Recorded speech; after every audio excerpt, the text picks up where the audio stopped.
자, 오늘 이 교재 15페이지. 교재 없으신 분들은 저희가 교재를 복사했으니까 손 드시면 저희가 드리겠습니다. 안내팀들 교재 없으신 분들 손 들어주세요. 저희가 교재가 있으셔야 됩니다. 오늘은 관계입니다. 오늘 주제가 관계예요. 우리 제목을 한번 같이 읽어볼까요? 시작. 말씀을 통해 존재하고 말씀을 통해 친밀해집니다. 관계, 내 관계, 또 나와 하나님과의 관계. 믿음은 관계성이 굉장히 중요합니다.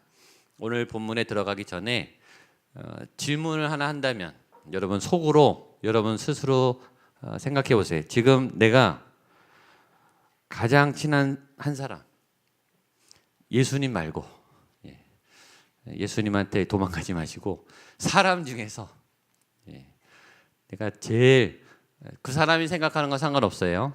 내가 느끼기엔 내가 가장 세상에 있는 사람 중에 제일 친한 사람은 누군가 속으로 한번 생각을 해보시고, 친한 사람하고 나를 이해해 주는 사람이 같을 수도 있고 다를 수도 있습니다. 나를 제일 잘 알고 내 마음과 내 생각을 제일 많이 이해해 줄 수 있는 사람은 누구인지 한번 생각해 보시고요. 그다음에 세 번째는 그분은 나에 대해서 도대체 몇 프로 정도 알고 있나. 나를 제일 잘 아는 그 사람은 나에 대해서 나를 한 몇 프로 정도 이해한다. 한번 생각을 해보십시오. 내 관계는 건강한가?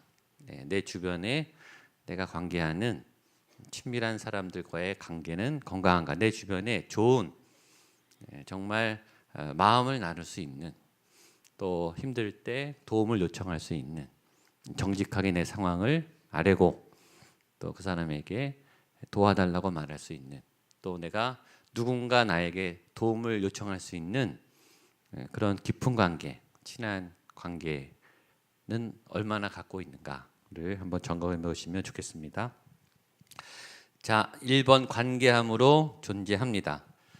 영성이 하나님과의 관계성이라고 했습니다. 그 관계성은 친밀도라고 했어요. 내가 영성이 있는가? 그것은 현재, 지금, 오늘 나의 하나님과의 친밀함이, 그 친밀함을 다른 말로 말하는 것이 사랑이죠. 영성은 사랑이에요. 그래서 성경의 가치도 사랑이고, 내가 하나님을 얼마나 사랑하는가, 또 내가 내 주변의 사람과 이웃들을, 또 나를 얼마나 사랑하는가, 그게 영성이에요. 하나님을 사랑하는 사람은 반드시 사람을 사랑하게 돼 있어요. 균형이 없는 신앙은 하나님만 사랑하는 분이 있어요. 교회 가서 혼자 기도하고 혼자 은혜 받고 혼자 사역하는, 사람하고는 안 친해. 그분은 영성이 없는 거예요. 그건 잘못된 영성이. 하나님하고 건강하게 사랑하는 분은 반드시 하나님이 그렇게 만들어 놓으셨어요. 사람하고 친하게 돼 있어요.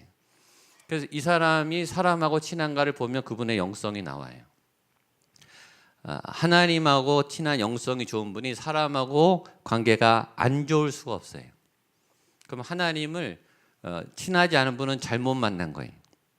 자기 주관적으로, 자기 고집으로, 자기 지성으로 잘못 이해한 거예요. 하나님을 제대로 만나고 인격적으로 체험한 분은 반드시 사람하고 친해지게 돼 있습니다. 그리고 사람을 사랑하기 위해서는 반드시 하나님께 기도하게 돼 있어요. 사랑해도 내 사랑으로는 그 사람을 사랑할 수가 없어요, 사실은. 제일 사랑하는 사람이 남편이잖아요, 이때까지. 그래서 결혼한 거 아니에요. 제일 사랑하는 사람이 아내잖아요. 근데 그 아내를, 그 남편을 내 인격으로, 내 능력으로 사랑하기에 벅차요. 제일 사랑하는 사람이 우리 자녀들이죠. 내 아들을 사랑하고 딸을 사랑하는데 한계에 부딪혀요. 막 머리가 터질 것 같은, 폭발할 것 같은, 참고 참는데 안 되는 그런 한계 상황이 생겨요. 고비가 옵니다. 고비가. 갈등이 와요. 그때는 내가 풀어지지가 않아요. 관계는요, 이상한 게 쌍방이 한쪽만 닫아도 끊어집니다. 한 사람은 원해도 한 사람이 닫으면 끊어져요. 관계는 서로 열려야 되는 거예요. 아주 신비합니다. 그리고 관계는 놔두면 굳어집니다. 놔두면 변질됩니다. 사람 마음이 왔다 갔다 해요. 처음 마음하고 달라요. 근데 관계는 좀 세상적으로 하면 관리를 해야 돼요. 관리. 신경을 써야 된다고요. 사랑을 붓지 않으면, 사랑을 계속 펌핑을 하지 않으면, 뭔가 시간이 들어가고 돈이 들어가고 에너지가 들어가고 관심이 안 들어가면 그냥 식어버려요. 그리고 서먹서먹해져요. 옛날에 친했는데 오랜만에 만나면 서먹서먹합니다. 그동안의 관계가 유지되지 않았기 때문이에요. 관계는 그래서 아는 거랑 달라요. 저 사람 알고 있다? 친하냐? 그건 별개 문제죠. 저 사람 우리 교인이야? 저 사람 10년째 알아. 친하냐? 아니죠. 달라요. 영성은 친밀도예요. 사랑의 관계. 이 관계를 위해서 굉장히 중요한 두 가지는 빈도와 밀도예요. 일단은 자주 만날수록 친해집니다. 그리고 밀도, 깊이가 있어야 친해져요. 자주 만나도 안 친할 수 있어요. 어떤 딱 거리를 두고 더 이상 안 친해질 수 있어요. 우리는 굉장히 사무적으로 만날 수 있어요. 자주 만나지만 어느 깊이 이상 들어가지 않고 나도 오픈하지 않는 벽을 치는, 자주 만나도. 그러나 밀도, 깊이가 중요해요. 어디만큼 오픈할 수 있느냐, 어디만큼 내 속을 드러낼 수 있느냐. 제가 늘 말하죠. 상처는, 내 단점은 누구에게 드러낸다? 신뢰하는 분에게 드러내요. 내 연약함은 내가 의지할 만한, 기댈 만한 신뢰한 사람에게 드러낸다고요. 그게 돕는 배필이에요. 에제르. 부부간에 서로 도우라고. 상처가 많으니까 세상에 누구에게도 오픈하지 않았던 깊은 상처를 그 사랑하는 사람이 품어주고 상처를 이렇게 감싸주라고 에제르를 붙여준 거예요. 그게 부부예요. 그게 가족이고. 그래서 그 상처를 내놓으면 가족끼리 서로 더 놀라죠. 더 거기다가 불을 질러요. 네가 이런 인간이었구나, 이렇게 하고. 너가 나를 속였구나. 그게 아니라 안심이 되니까 이게 나오는 거예요. 누구에게도 꺼내놓지 않았던 아픈 얘기, 내 실수, 내 허점, 내 연약함을 품어달라고 얘기하는 거죠. 그러니까 성숙한 가정, 가족관계, 부부관계는 나도 아프지만, 나도 당황스럽지만 그걸 품어 나가야 되는데 그때 하나님의 은혜가 필요한 거예요. 내 인격 가지고는 이게 잘 되지 않습니다. 자, 제가 이론 하나를 알려드릴게요. 우리 그 구역장님들은 몇 번 들으셨는데 대상관계 이론이라는 심리학 이론을 잠깐 얘기하고 싶습니다. 왜냐하면 이게 관계, 심리학 이론인데 관계에 관한 이론입니다. 이것의 전제는 태초에 관계가 있었다. 이건 성경 이론은 아닌데 일반 이론인데 굉장히 일반에서 연구했지만 성경적인 사람을 연구하는 많은 자원을 발견한 이론에서 목회자들하고 신학에서 많이 응용을 합니다. 태초에 관계가 있었다는 거예요. 사람은 혼자서 존재하지 않고 태초에 두 명이 있었다, 이렇게 얘기하는 거예요. 그렇죠? 사람이 잉태될 때 반드시 두 명의 결합이 있어야 됩니다. 혼자는 절대 없어요. 혼자로 사람이 생명이 태어날 수가 없어요. 두 명이 결합을 해야 되고, 그 다음에 엄마 몸에 아기가 생겨나는 순간 두 사람이 되죠. 그렇죠? 그러니까 인간은 존재적으로 태생부터 관계적으로 태어난다는 거예요. 이건 필연이라는 거예요. 관계를 떠나서는 존재할 수 없는 그런 생명이라는, 그 아이가 엄마의 몸속에서 10달 동안 자라나는데 엄마를 절대 의존해요. 100%. 그렇죠? 모든 것을 엄마에게 완전히 맡기고 엄마로부터 모든 것을 공급받고 아이가 10달 동안 자라죠. 그리고 태어납니다. 이 대상관계 이론에서는 생후 0사에서 2세까지 태어나서 엄마랑 어떤 관계를 맺었는가가 평생의 관계를 좌우한다. 그래서 요새 이 영유아 이론이 다 거기서 나온 거예요. 초기의 그 관계, 친밀도. 그래서 0세에서 2세 사이에 태어난 아기하고 엄마하고 건강하게 관계를 잘 맺는 아이가 그 관계가 발전해서 그 관계에 나왔던 모든 이 습관과 이 훈련을 통해서 다른 사람하고 관계가 이제 연결된다는 거예요. 그러니까 처음의 관계, 엄마와 아이와의 관계는 굉장히 중요해요. 저도 그렇고 여러분도 그렇고 지금 다 잊어버렸죠. 우리의 무의식에 있죠. 그러나 그 관계가 이후의 모든 관계를 결정진다는 거예요. 결정론이 있습니다. 그런데 이 아이가 처음에 이제 엄마의 품에서 안기다가 점점 이제 기어다니고 이제 엄마 품을 떠나게 되죠. 근데 처음에 이제 떠날 때 기어다녀요. 기어다니는데 기어가면서 자꾸 뒤를 보죠. 엄마가 있나 확인하고 가요. 그렇죠? 그래서 그러면서 이제 점점 일어나서 걸어가고 성인이 돼서 독립하게 되는데 처음에는 엄마가 없으면 울어요. 엄마가 눈에 안 보이면 울어요. 엄마가 저쪽 방에 있어도 엄마가 눈에 안 보이면 울죠. 근데 아이가 크면 엄마가 보이지 않아도 저쪽 방에 있는 걸 알아요. 그래서 안 울어요. 엄마가 시장 보러 나갔다 와도 안 울어요. 왜냐하면 엄마가 올 걸 아니까. 그걸 이 대상 심리학자들이 어떻게 해석하냐면 엄마가 없는데 지금 안정감을 얻는 이유에 대해서 성인은 엄마의 이미지가 마음속에 새겨졌기 때문에 0세에서 2세 사이에 엄마와 그 밀착관계, 애착관계가 건강하게 잘 돼서 마음속에 엄마의 좋은 이미지가 있기 때문에 엄마가 없어도 어떤 엄마를 만나냐면 내 내면 안에 있는 내 이미지 안에 있는 좋은 엄마를 만나서 위로를 받는다는 거예요. 그게 건강한 성인이 된다는 거예요. 엄마가 돌아가셔도 엄마가 보이지 않아도 엄마가 멀리 계셔도 내 안에 엄마와 관계했던 그 강한 그 관계로 지켜주는 그 엄마의 이미지가 내 안에 있기 때문에 나는 힘들면 누굴 만나면 돼요? 내 내면 안에 엄마를 만나서 위로를 받고 힘을 낸다라는 이론이 굉장히 신학적으로 연결할 수 있는 하나님의 이미지, 그렇죠? 내 안에 살아계신 예수 그리스도. 우리가 신앙을 우리의 모습 안에, 우리의 마음 안에, 영 안에 어떤 예수님을 담고 있는가? 그분은 보이지 않지만 내 안에 말씀을 통해서, 예배를 통해서, 신앙을 통해서 내 안에 예수 그리스도가 살아계시면, 그렇죠? 내 안에 예수 그리스도가 내 생명을 이끌어 가시면 우리는 그 예수님을 만나며 힘을 내죠. 예수님과의 관계성은 굉장히 그래서 중요해요. 그럴 때 이 아이가 성장할 때 이 엄마의 역할, 부모님의 역할은 두 가지 역할을 한다는 거예요. 그러니까 아이가 나가다가 뒤로 보죠.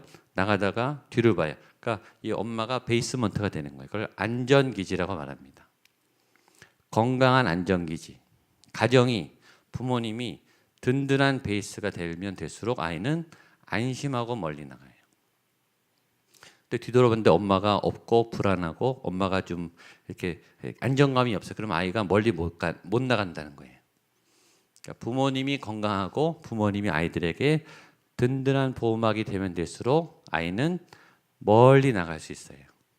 그때 그 안전기지의 역할은 뭐냐면 정말 좋은 엄마예요. 아이 편이 돼주는 엄마, 내 편이 돼주는 엄마. 엄마랑 아빠가 집에서 하는 게 뭐냐면 그래 잘 왔어, 수고했어, 밥 먹어, 쉬어, 뭐 필요하니? 그게 엄마죠. 항상 내 편이 돼주는, 항상 나를 지지해주는, 항상 나를 응원해주는 부모. 그것이 안전기지 역할이에요. 판단하지 않고 무조건 나를 맞이해주고 수고했다 그러고 힘들었겠다, 얼마나 아팠니, 얼마나 애썼니, 그래 밥 먹어라, 그리고 우리를 도와주는 그런 안전기지 역할. 교회가 안전기지가 돼야 되죠, 그렇죠? 한 일주일 동안 수고하고 지친 사람들이 이곳에 오면 예배 들어오자마자 하나님의 은혜가 반갑다, 잘 왔다, 수고했다, 얼마나 힘들었니, 밥 먹어라, 힘을 내라, 그런 거죠. 교회가 안전기지가 돼야 돼요. 여러분들의 가정이 안전기지가 되시기를 축복합니다. 그런 가정이 있으면 얼마나 희망이 생기겠어요. 내가 지금 힘이 빠져도 거기 가면 쉴 수 있고, 거기 가면 내 편이 돼주고, 거기 가면 위로를 받고, 거기 가면 맛있는 밥이 있는데 거기를 왜 안 가겠어요? 그렇죠? 힘이 나죠.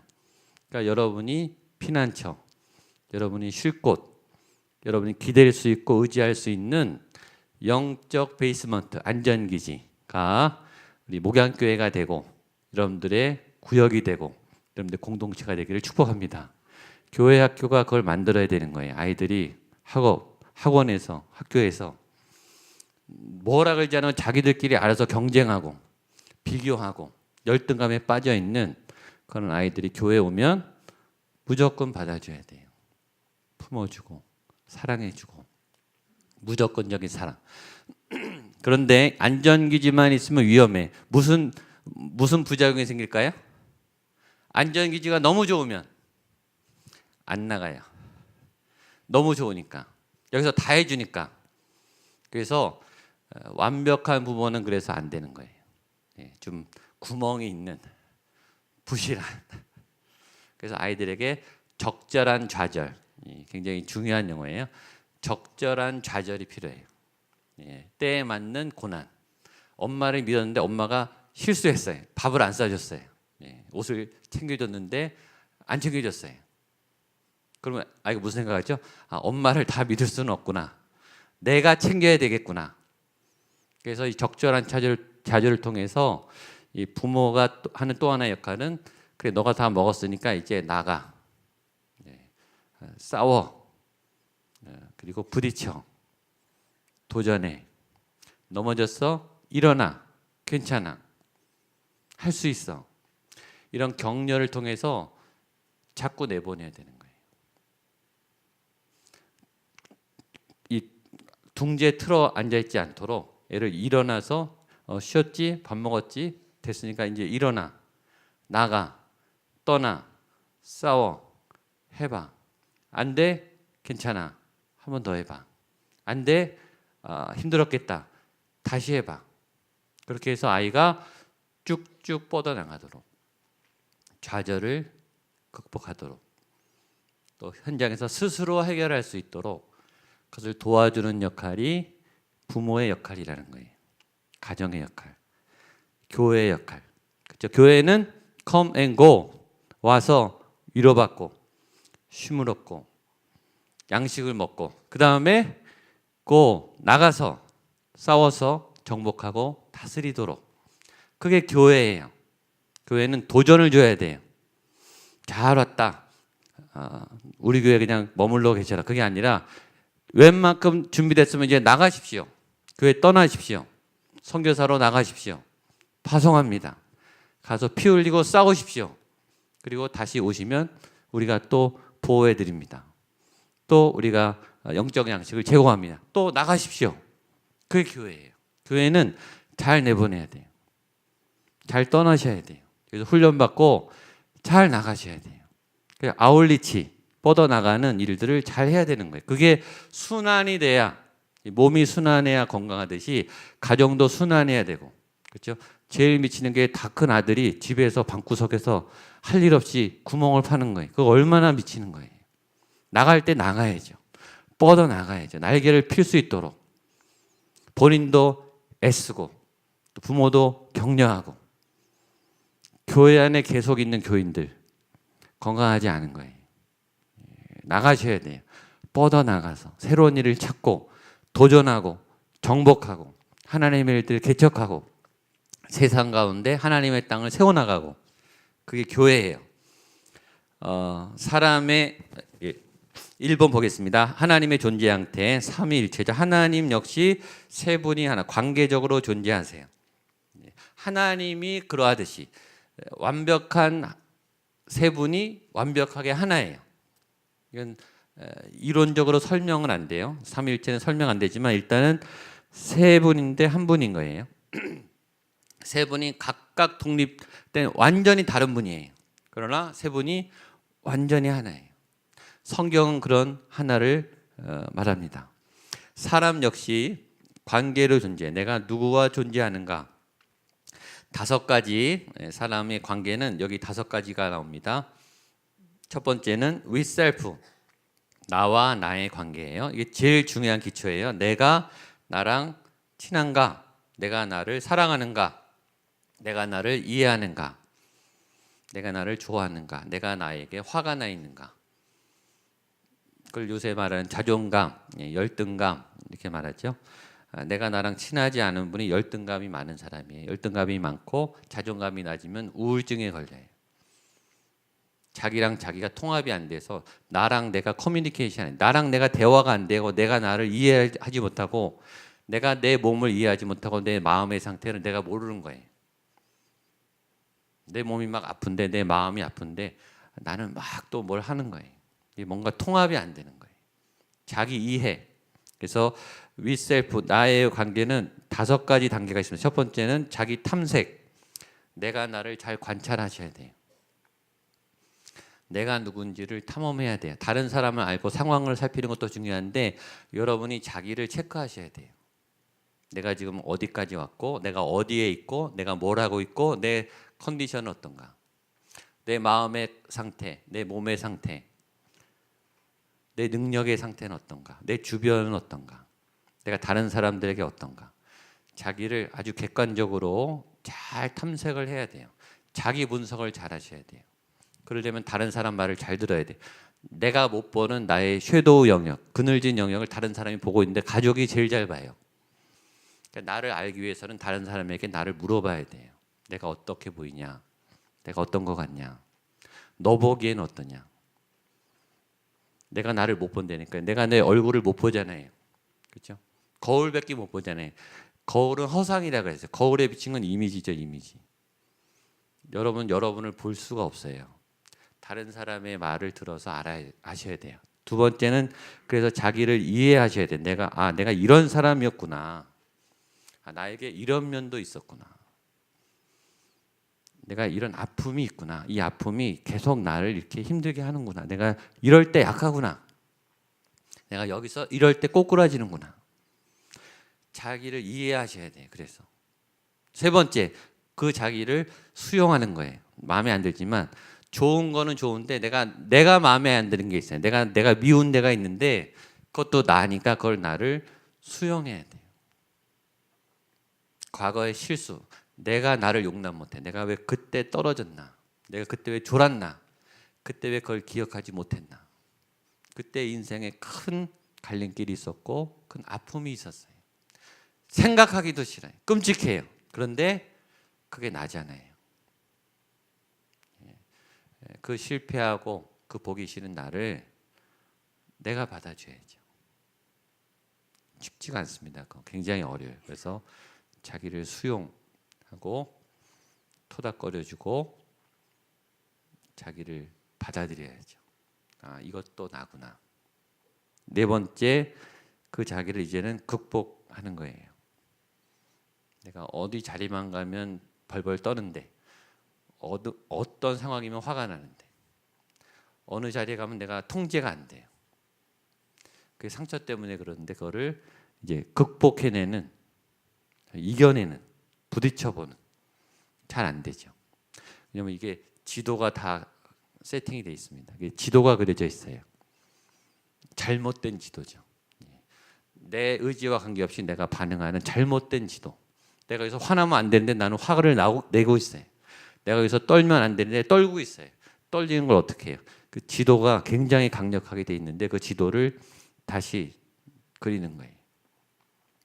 그 다음에 자기를 초월하는 거죠. 그래서 이겨내서 새로운 나로 만들어가는 그 과정 중에 저희가 있습니다. 두 번째는 가족이에요. 가족은 또 다른 친밀한 관계죠. 가족은 내 인격이 드러나는 그런 대상입니다. 가족이 나를 더 잘 알아요. 가족은 내 단점을 다 알아요. 그래서 부부가 되고 가족이 된다는 것은 진짜 사랑을 시작하는 거죠. 그래서 제가 결혼예비학교 제 강의 제목이 From Eros to Agape예요. 그러니까 에로스로 시작하지만 에로스의 사랑은 뭐냐면 조건적인 사랑이에요. 결혼은 조건적으로 하는 거예요. 이 사람을 무조건적으로 사랑한다. 그러면은 조건을 안 보고 해야 되죠. 근데 결혼은 조건을 봐요.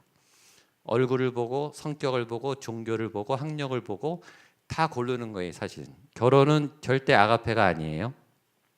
에로스예요. 그러나 아가페로 시작하는 거죠. From 에로스 투 아가페.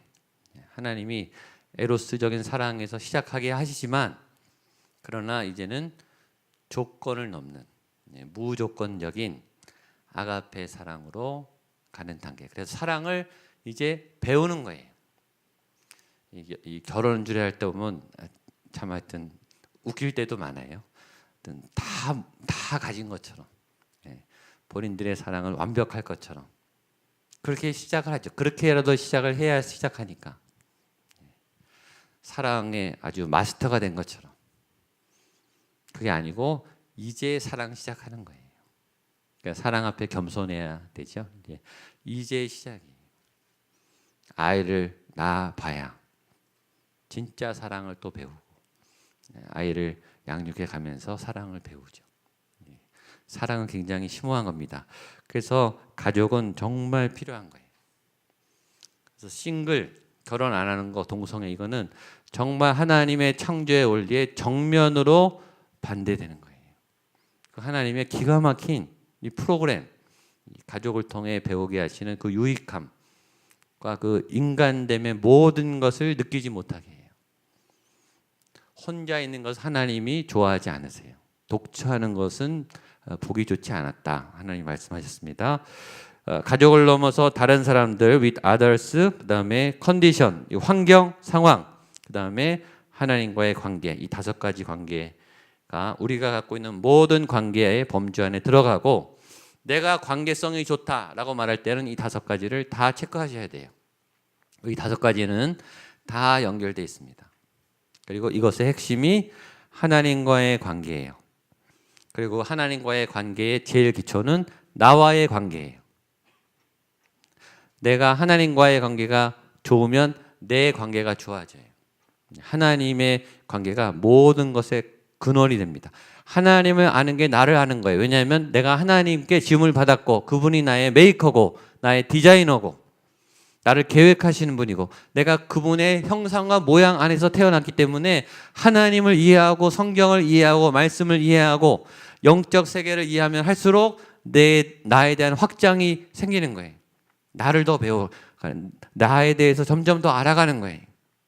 우리가 나에 대해서 정말 집중적으로 여러분에 대해서 공부해 본 적이 있으십니까? 학교에서 다른 수업은 해도 나에 대해서 정말 전문적으로 세밀하게 영적으로 들여다본 시간은 의외로 없어요. 다른 거 하느라고. 그런데 정말 여러분이 누군지 아셔야 돼요. 그러려면 하나님을 아셔야 돼요. 하나님을 알면 그 안에 내가 있는 거예요. 그래서 하나님의 모양과 형상이 중요한 거예요. 하나님의 이미지, 그 다음에 모양.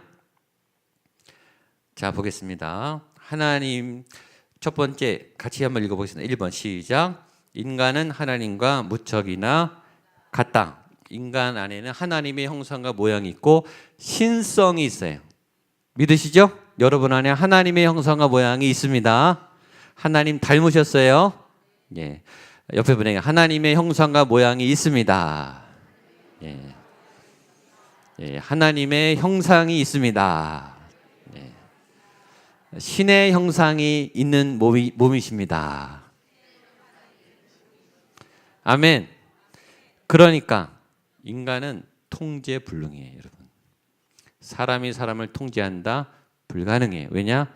그 안에 신의 형상이기 때문에 사람이 절대 사람을 컨트롤 못해요. 여러분 아시죠?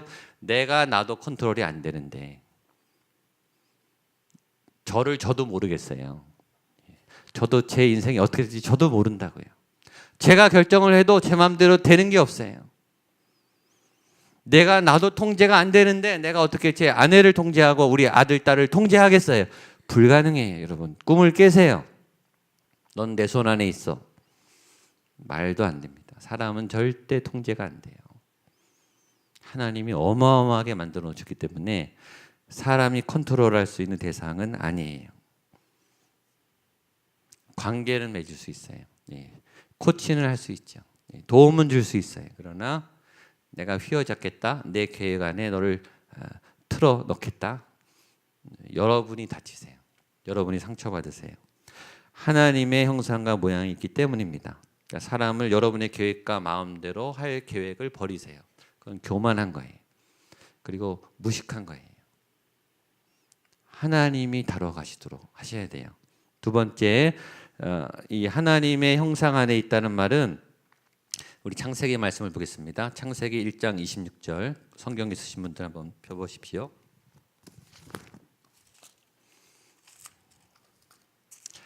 창세기 1장 26절 성경 안에 그런 원리들이 있으니까 자 찾으신 분들 같이 읽어보겠습니다. 창세기 1장 26절 시작. 하나님이 이르시되 우리의 형상을 따라 우리의 모양대로 우리가 사람을 만들고 그들로 바다의 물고기와 가축과 온 땅과 땅에 기는 모든 것을 다스리게 하자 하시고, 창조의 목적 중에 하나는 사람이 이 땅을 다스리게 하자. 이게 하나님의 뜻이에요. 그러니까 하나님이 태초에 사람을 지으신 다음에 뭘 하셨냐면 사람에게 세상을 다스릴 통치권을 줬어요. 파워를 줬다. 그러니까 사람은 파워에 민감해요. 그래서 힘에 관심이 많아요. 본능적으로 하나님이 그렇게 지으셨기 때문에 힘 있는 거 좋아해요. 힘을 얻기를 원해요. 그건 하나님이 그렇게 지으셨기 때문에 다스림의 권세, 다스리는 자로 지어졌기 때문에 여러분에게는 이 좋은 힘, 건강한 힘, 잘 사용할 수 있는 힘, 조절이 가능한 힘, 이 하나님의 파워가 이미 주어졌고 또 앞으로 주어질 것입니다. 그 힘을 하나님을 통해 잘 다스림을 받게 되기를 축복합니다. 두 번째, 사람은 관계적으로 지었습니다. 27절입니다. 시작. 하나님이 자기 형상 곧 하나님의 형상대로 사람을 창조하시되 남자와 여자를 창조하시고 관계적으로 창조하셨어요. 같이 살도록 창조하셨어요. 하나님도 혼자 계시지 않고 삼위로 계시고 사람도 짝으로 공동체로 관계적으로 지으셨어요. 관계의 핵심은 아까 말했죠. 사랑이에요. 그러니까 사랑하도록 지으셨다는 거예요. 사랑할 수 있도록. 그러니까 사랑이 가치이고 목적이에요. 사랑해야 행복하도록. 그러니까 사랑 안 하면 불행해요. 사랑 못 받으면 불행해요. 관계적으로 지어졌어요. 존재 자체가 그런 거예요. 세 번째, 28절 시작. 하나님이 그들에게 복을 주시며 하나님이 그들에게 이르시되 생육하고 번성하여 땅에 충만하라. 땅을 정복하라. 바다의 물고기와 하늘의 새와 땅에 움직이는 모든 생물을 다스리라 하시니라. 세 번째, 하나님이 사명을 주셨죠. 생육하고 번성하고 충만하고 정복하고 다스리라. 이게 사명이에요. 일. 사람은 일을 해야 살아요. 일 없으면 힘들어요. 노는 거 하루 이틀이죠. 일, 가치 있는 일, 의미 있는 일. 직업 중에 최고의 직업은 여기 있죠. 생육하고 번성하고 충만하고 정복하고 다스리는 생명에 관계된 일, 생명을 낳는 일, 생명을 살리는 일, 생명을 양육하는 일. 그게 제일 기뻐요. 여러분 해보세요. 어떤 직업보다 어떤 일보다 나를 통해 한 영혼이 변화되고 한 사람의 인생이 바뀌고 한 사람이 구원받고 한 사람의 인생이 건강하게 나를 통해서 변화될 때 제일 행복합니다. 내가 살아가는 것보다. 중보기도 해보시는 분 제가 가끔 얘기하죠. 내가 방언을 받고 내가 치유하는 받은 것보다 내가 누구를 기도했는데 그분이 방언받고 그분이 치유받으면요 더 기뻐요. 정말 기뻐요. 내가 돈을 버는 것도 좋은데 내가 누구를 코치해서 그분이 잘 살게 됐어요. 너무너무 기쁩니다. 너무너무 행복해요. 그게 일이에요. 일. 사명. 그러니까 사람은 사랑할 때 행복하고 일을 할 때 행복하게 세팅이 된 거예요. 그러니까 일이 없으면 불행하고 사랑이 없으면 불행한 거예요. 이 두 가지 같이 가는 거예요. 그러니까 사랑도 이루시고 일도 이루시게 되기를 축복합니다. 그때 가장 행복해요. 사랑하는 사람이 있다 가장 행복해요. 사랑할 만한 정말 죽어도 좋을 가치 있는 일을 하고 있다 제일 행복해요. 그리고 그때 가장 큰 파워가 생겨요. 사랑하는 사람이 생기면 힘이 나요. 정말 좋은 일을 하면 힘이 나요. 반대죠? 반대로 하면 어떻게 돼요? 인간은 언제 제일 불행한가? 사랑하지 못할 때, 사랑받지 못할 때 가장 불쌍해요. 뭔가 일을 하고 싶은데 일자리가 없을 때, 내가 했던 일이 무의미하다고 생각할 때, 내가 그렇게 인생을 걸어서 쏟아부었던 그 일이, 그 좋았던 일이 나한테 허무하게 다가올 때 가장 비참해져요. 그리고 가장 힘이 없어요. 그게 하나님이 인간을 지으신 창조의 원리예요. 그러니까 우리에게 이 두 가지를 꼭 하셔야지 돼요. 사랑하시고 사랑받으시고 건강한 일을 하시고 일에 대한 열매를 얻으시고 그런 여러분이 되시기를 축복합니다. 그렇게 할 때 하나님의 속성, 거기 생명, 인격, 진리, 지혜, 거룩함, 공의, 사랑, 창조, 전능, 시간, 공간, 사람, 형식, 방법, 이런 하나님의 속성 우리 안에 새겨지게 되고 인간은 하나님의 관계성 속 안에 있는 거죠. 3번 보겠습니다. 3번 같이 읽어보겠습니다. 시작. 말씀은 존재를 창조했고 존재를 지속시킵니다. 자, 말씀으로 창조하셨습니다. 말하면 됐어요. 말씀하심에 그대로 되었더라. 그러니까 말했더니 그냥 이루어졌어요. 이게 하나님의 말씀의 능력이죠. 보이지 않는 하나님의 말씀이 선포될 때 무에서 유가 창조되죠. 창조의 능력. 두 번째, 그리고 우리에게 말씀을 양식으로 주셨습니다. 우리가 말씀으로 지음받았고 말씀으로 지음받은 우리는 말씀을 먹어야 계속 살아가도록 영의 양식을 먹도록 지음받았습니다. 그리고 그 말씀이 있을 때 우리에게 존재감을 줘요. 말씀이 우리에게 존재감을, 능력보다 존재감을 지속시키죠. 자, 넘기시면 우리 빌립보서 말씀을 보겠습니다. 빌립보서 3장 7절로 9절 우리 사도 바울의 고백인데 시작. 그러나 무엇이 내게 유익하던 것을 또한 모든 것을 해로 여김은 그리스도 예수를 아는 지식이 가장 고상하기 때문이라. 내가 그를 위하여 모든 것을 잃어버리고 배설물로 여김은 그리스도를 얻고 내가 가진 의는 율법에서 난 것이 아니요 오직 그리스도를 믿음으로 말미암은 것이니 곧 믿음으로 하나님께로부터 난 의라. 여기 보면 8절 뒤에 내 주 그리스도 예수를 아는 지식이 가장 고상하다. 예수 그리스도를 아는 지식, 이거는 체험적 지식이라 그랬어요. 이론적, 공부하는 이론적 지식이 아니라 체험한 지식. 여러분의 아버지를 설명할 수 있죠. 그러나 설명할 수 없는 아버지의 뭐가 있는 거죠. 여러분의 아들을, 여러분의 딸들을 설명을 할 수 있어요. 우리 아들이 이런 성격이고 이렇게 생겼고 이런 짓을 해. 그게 아들이 다예요? 아니죠. 설명할 수 없는 뭔가 이 아들에 대한 뭔가 내 안에 갖고 있는 게 있어요. 그건 설명이 안 되는 거예요. 이 아들을 겪어봐야 아는 거예요. 같이 살아봐야 아는 체험적인 지식. 우리가 베트남 선교를 가죠. 베트남에 대해 텔레비로 보고 뭐 여행다 온 사람 후기를 듣고 가보는 거는 달라요. 가보면 이 느낌이 달라요. 가봐야 알아요. 만나봐야 알고. 체험적. 근데 내 주 예수를 체험적으로 아는, 지금 만나고 있는 그 지식이 세상의 모든 지식 중에 가장 고상한 지식이기 때문에 그 지식을 알면 그보다 못한 것은 다 배설물로 기꺼이 버린다는 거예요. 이게 우리가 알죠. 제일 좋은 걸 우리가 알죠. 제일 좋은 거를 알면 그보다 못한 거는 버릴 수 있죠. 그런 얘기입니다. 그래서 말씀이 우리 1, 2, 3번 같이 읽겠습니다. 마지막 시작. 말씀은 지성, 정서, 영을 자극합니다. 2번 말씀은 관계를 자극합니다. 3번 말씀을 통한 친밀함은 삶을 풍성하고 아름답게 합니다. 그런 말이 있어요. 사랑하면 세상이 다 아름답게 보인다. 그렇죠? 세상은 원래 세상인데 내가 사랑하면, 내가 은혜 받으면 다 다르게 보이는 거예요.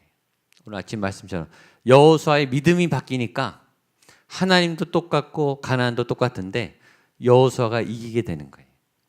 여러분의 믿음, 여러분의 사랑, 또 말씀을 향한 하나님의 은혜가 차고 넘치게 되시기를 축복합니다. 자, 실습 한번 해보겠습니다. 우리 아까 읽은 말씀 이어서 창세기 2장 18절로 25절인데요. 17페이지 간단히 한번 실습해 보겠습니다. 자, 말씀 대하기 전에 우리 준비 찬송을 먼저 하고 잠깐 기도할게요. 찬양하라 내 영혼아, 말씀을 대하면서 마음을 가라앉히시고 같이 한번 찬양하겠습니다. 찬양하라 내 영혼아, 찬양하라, 찬양하라 내 영혼아, 내 속에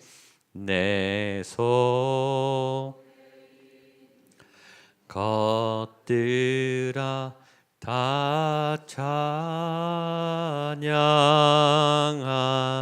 예배하라, 예배하라 내 영혼아, 예배하라, 예배하라 내 영혼아, 내 속에 있는 것들아 다 예배하라.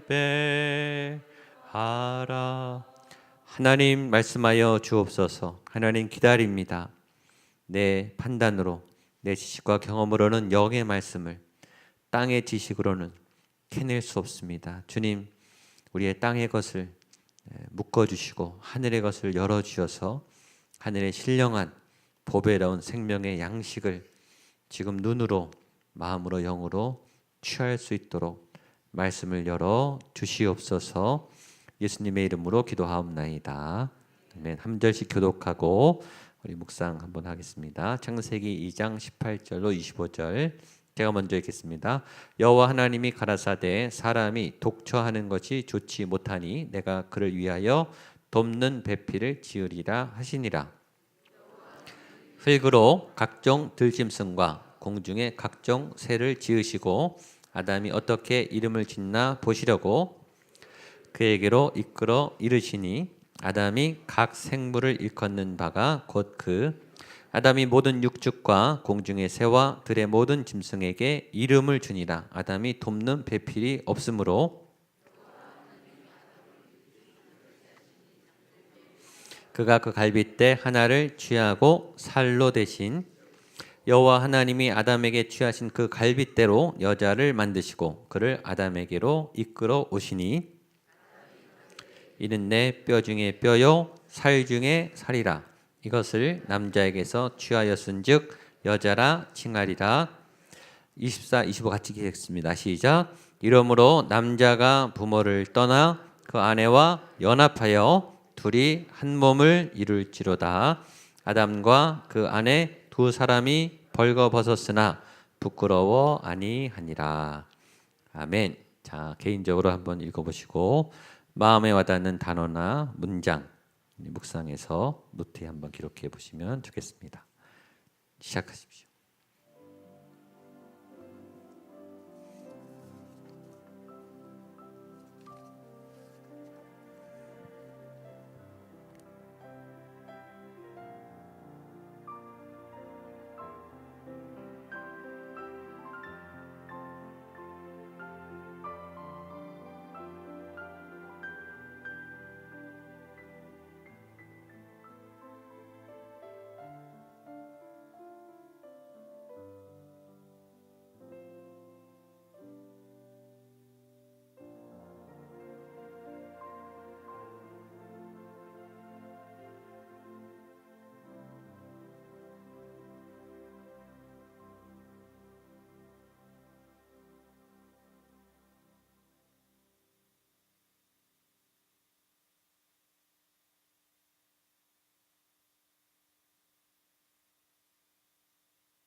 예, 그 정도 하겠습니다. 주님과 함께하는 고요한 이 시간, 그런 찬양이 있듯이 주님과 함께 말씀 속으로 이렇게 빨려 들어가고 말씀을 찾기 시작하면은 이제 막 새로워지는 그런 경험을 꼭 할 수 있었으면 좋겠습니다. 말씀을 대할 때 무슨 확신이 있어야 된다 그랬죠? 믿음. 어떤 믿음? 하나님이 나에게 반드시 말씀하신다. 아멘. 예, 말씀하신다를 믿으면 찾으면 되잖아요, 그렇죠? 예, 하나님이 안 주신다가 아니라 왜 안 주시겠어요, 그렇죠? 반드시 주십니다. 두 번째, 나는 찾을 수 있다. 예, 무슨 묵상훈련, 뭐 신학교 가지 않아도 누구든지 찾을 수 있습니다. 예, 쉽게 찾을 수 있어요. 어렵지 않아요. 예, 마음만 집중하면 찾을 수 있습니다. 그런 확신을 가지고 또 한 주간 말씀으로 승리하게 되시기를 축복합니다.